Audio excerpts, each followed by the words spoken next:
I'm Don Machholz, and you are listening to Looking Up with Don.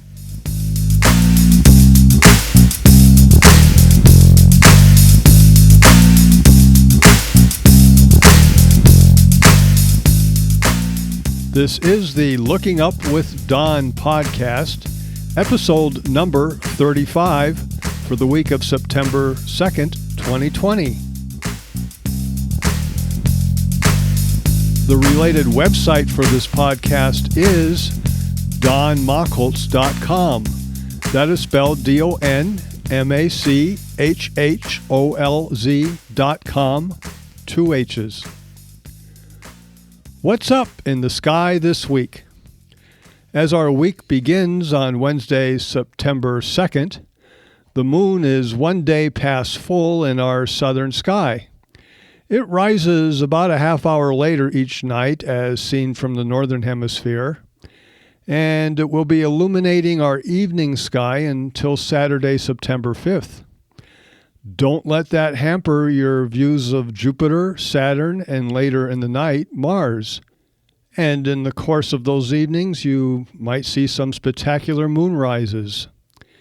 In the morning sky, we have the moon, Mars, and Venus.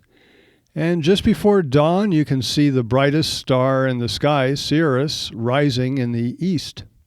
On the night of September 5th, 6th, the moon will pass in front of Mars. This is known as an occultation, but it can only be seen from most of South America. Will you be able to see the International Space Station this week, which for our purposes begins on Wednesday, September 2nd and runs through Tuesday, September 8th? It depends upon where you live. This week we have 3 zones. If you live north of 30 degrees north, the ISS will be visible for the whole week in your morning sky. Ukraine, get up early to see the ISS. From 30 degrees north to 5 degrees south, you won't see it at all this week. India, that is you. South of 5 degrees south, the ISS will be in your evening sky all week long. Australia, that is for you. Evening passes. To determine where it will be in your sky, go to the website heavens-above.com and enter your location. Then click on ISS. I want to give you a free book and commentary on it. Welcome to the book club. I bet that when you woke up this morning, you didn't think that you would be joining a book club. This book was written by me in 1985. It is entitled A Decade of Comets. It is a study of the 33 comets discovered visually from 1975 through 1984. Each week we will discuss one part of the book. It is divided into 8 segments. I've been wondering how to discuss this book and its findings without you having access to it, and I don't see how that would work. I thought of offering the book for sale as an e-book, and then each of you would have to buy a copy and I become rich. But if you are cheap like me, you won't buy it, and then each week this segment of the podcast loses most of its meaning and you won't get much out of it. My best option, and what I have decided to do, is to make this book available to you for free on my website in segments. And you can download part 1 this week from donmachholz.com. It's podcast 35, A Decade of Comets, part 1. So why did I write this book? I began visual comet hunting in January 1975, and in 1978 had discovered my first comet. That discovery took me 1,700 search hours, the most anyone had ever spent up to that time to find a comet.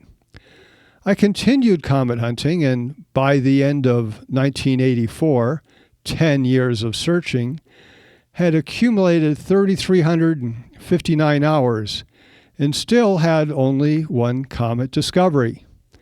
Meanwhile, 32 comets had been found by other comet discoverers. I began to wonder, what am I missing? Does everyone else know something that I don't? Remembering the study on comet discoveries that Dr. Edgar Everhart wrote in 1967, which we discussed last week, I decided to take a critical look at the 33 comets visually discovered since I began comet hunting in 1975.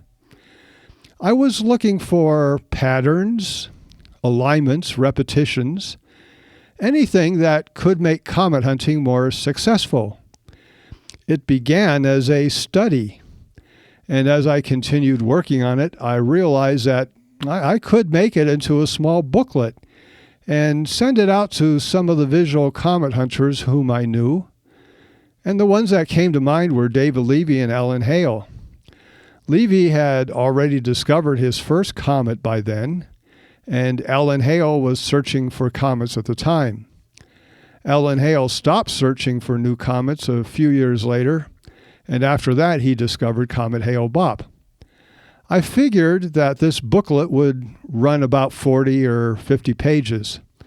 It ended up to be more than double that. As I continued putting it together, I realized this booklet might be useful for comet enthusiasts and historians. Therefore, it became a book, self-published and selling at that time for $12. In the end, I found no secrets, distinct patterns, and unless I'm still missing something, there was nothing that I was missing about visual comet hunting. That is not to say I did not learn more about visual comet hunting. I certainly did, and we will do so together over the next few weeks.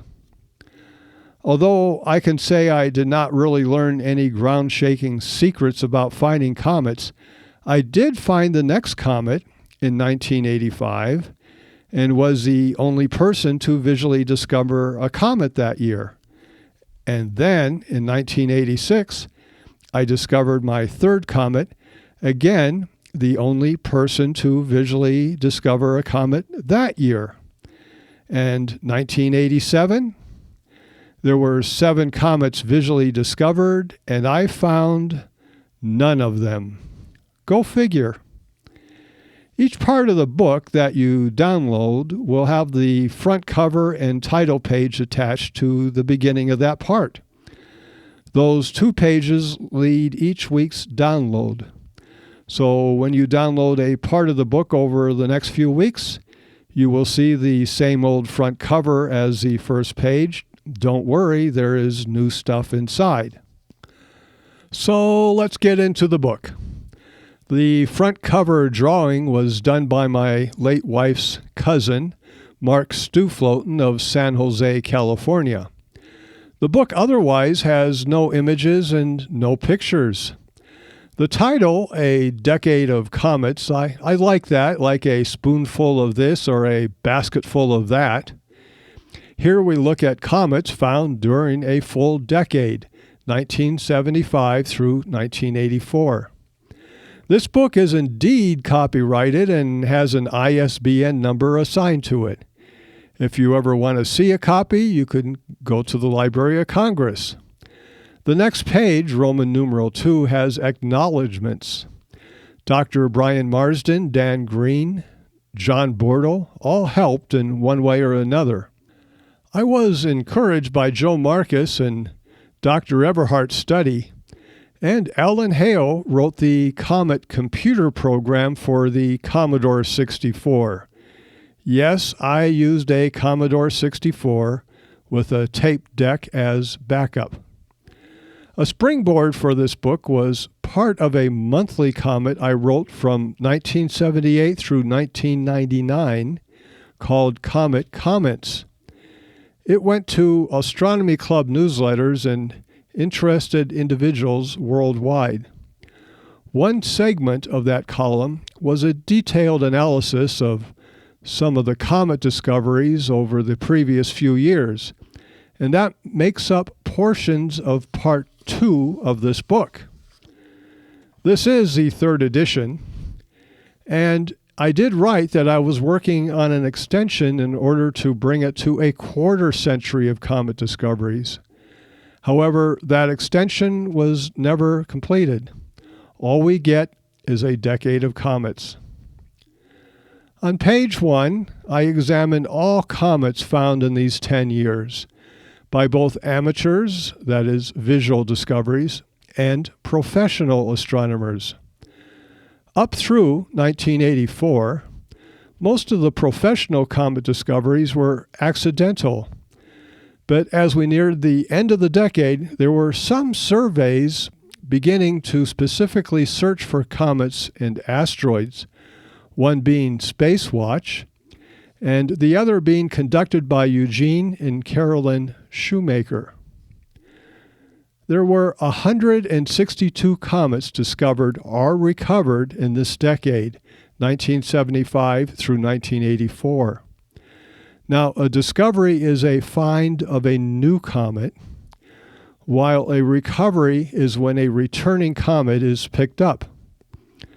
The professional astronomers with big telescopes and keen imaging equipment will search in the expected position and recover the returning comet. The comet is not named after the recoverer, and it is not credited as a new discovery. An exception is when a comet is discovered and considered at first to be a new comet, but as the orbit is determined, it is seen that it's actually an old comet discovered decades ago. When that happens, the comet will carry its old name with the new name added. That happened once during this decade with a visual comet discovery of what turned out to be an old comet. So, of the 162 comets discovered or recovered in this decade, 75 were recovered, leaving 87 new discoveries. 54 of those discoveries, that's 62%, were found by professionals, and 33 were found by amateurs. This book is about those 33 comets.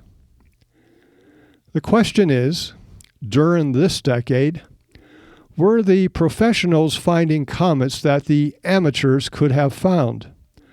Or do those professionally found comets, usually found at a faint magnitude, remain faint, so faint that the amateurs would not have been able to discover them? The answer seems to be that these comets remain faint and amateurs would not have found them. But there are some exceptions, and I discuss them here in this next section. Comet West, for instance, found by Richard West in August 1975. If it had not been found at that time, amateurs would have found it in November or December of that year. Likewise, Comet Hartley-Iris was discovered on November 4th, 1983 by Malcolm Hartley, and 6 days later by the satellite IRIS, and it's considered a professional comet discovery. David Levy visually picked it up on November 30th, too late to have his name added to it. The comet continued to brighten, so this one had a 100% chance of visual discovery if the professionals had not found it.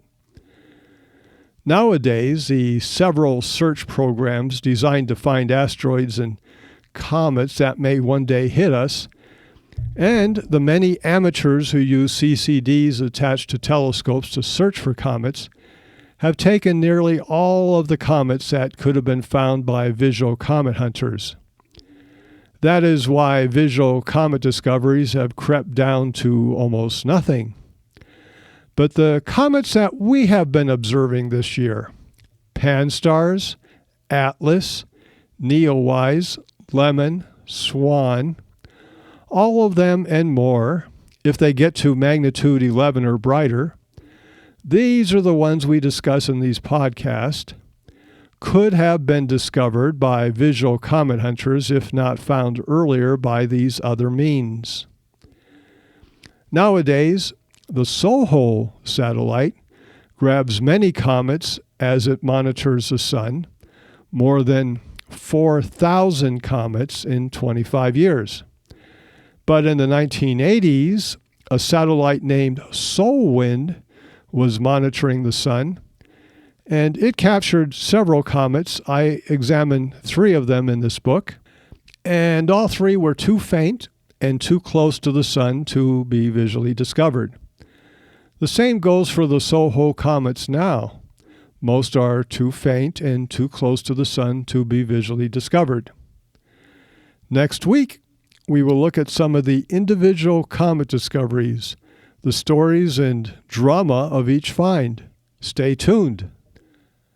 Now for the comets in our evening sky this week. The positions in right ascension and declination for 5 comets are available on Podcast 35, Comet Positions. The 3 brightest comets are found plotted on Podcast 35, Map 1. They are Comet C 2017 T2 Pan-STARRS, magnitude 11 and slowly dimming. Comet 2020 F3 Neowise, magnitude 9, more rapidly dimming. And Comet 88P Howell, magnitude 10, slowly brightening. This week we learn a new constellation. It is in the southern evening sky, and the sun, moon, and planets pass through here, so it's known as a zodiac constellation. I'm talking about Capricornus, also known as the horned goat, sometimes mistakenly referred to as a sea goat. It is a faint constellation, and I suggest you get to dark skies to trace out this constellation at its fullest. The constellation Capricornus is identified on Podcast 35, Map 2. Some people mistakenly refer to the constellation as Capricorn. There is a Tropic of Capricorn, but it is named after the constellation Capricornus. The people born under the astrological sign of Capricornus are called Capricorns. In the same way, some people use the word Scorpio when the actual name of the constellation is Scorpius. But back to Capricornus, shaped something like the letter V as seen from the northern hemisphere, or a big smile. Perhaps from the southern hemisphere, where it's upside down, it might appear as a big frown. The planet Saturn is to the right of it right now, as seen from the northern hemisphere, and in mid-December, both Jupiter and Saturn enter this constellation. So get to know the constellation Capricornus. Stand out from the crowd. Capricornus has 2 double stars we want to look at this week in binoculars. They are identified on Podcast 35, Map 2. The first is Alpha. It is a wide optical double star made up of 2 bright components, and you can see it with the unaided eye. An optical double is 2 stars unrelated to each other that appear close to each other as seen from the Earth, when in fact they're not really in close vicinity to each other. Try binoculars on this one. The brighter star is 109 light years away. It's yellow and magnitude 3.6. The other star is also yellow and slightly fainter. It's further away at 600 light years, and its magnitude 4.3. These stars are 6.4 arc minutes apart, which is about 1/5 of the moon's diameter as seen from Earth. And again, this is an easy double star, bright and well separated. Head south just 2.3 degrees to our next double star, Beta. This is a true double star. One goes around the other one in a very long time, 700,000 years. The primary star is magnitude 3.1, and the secondary is magnitude 6.1. They are very well separated too at 3.4 arc minutes, which at that distance of 328 light years means that the stars are about 1/3 of a light year apart. Again, in binoculars, this one is an easy one to see. Our telescopic object this week is the globular cluster M30. It is also shown on podcast 35, map 2. Sitting at 7th magnitude and measuring 12 arc minutes across, it stands out well against the night sky. The distance is about 27,000 light years, which is typical for a globular star cluster. The cluster has a compressed core about 1 arc minute in size, which helps its visibility during the late March Messier Marathon, as this is typically the most difficult Messier object during the marathon. You have been listening to Looking Up with Don, podcast episode number 35 for September 2nd, 2020. I'm Don Machholz. Once again, the related website for this podcast is donmachholz.com. That is spelled DonMachholz.com. 2 H's. God willing and pod willing, I'll be back next week for another episode of Looking Up with Don. We will discuss what's going on in the sky. We'll look at the beginning of part 2 of the book A Decade of Comets. We'll discuss the planet Neptune, and I'll talk about what you need to do if you want to do a Messier Marathon in September. Thank you for listening. See the sky this week. I'll see you next week.